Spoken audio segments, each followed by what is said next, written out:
नाजरीन, कहा जाता है अगर दुनिया को जीतना हो तो तलवार की जरूरत नहीं होती, आपके आम भी काफी होते हैं। जब बात हो पाकिस्तानी आम की तो खुशबू से पहले लोग इसके जायके पर फिदा हो जाते हैं। कतर के दारुल हुकूमत दोहा में 10 जुलाई से जारी पाकिस्तानी आमों की शानदार नुमाइश ने पूरी दुनिया की तवज्जो अपनी तरफ खींच ली। पाकिस्तान से बराह रास्त दरामद किए गए आमों की बहुत सी इकसाम दोहा की मार्केट में खुशबू जायके का तूफान ले आई।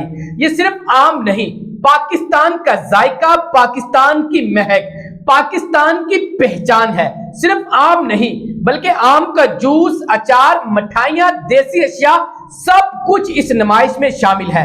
अब तक 600 मन से ज्यादा आम फरोख्त हो चुके हैं। ये महज तिजारत नहीं, ये जायके से जुड़ा एक जज्बा है।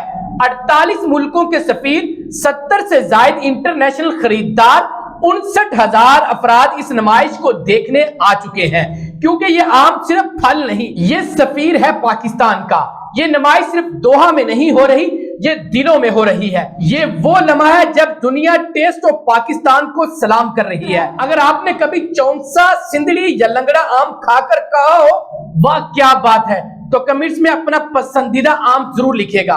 Let's show the world that Pakistani mangoes rule the taste buds globally.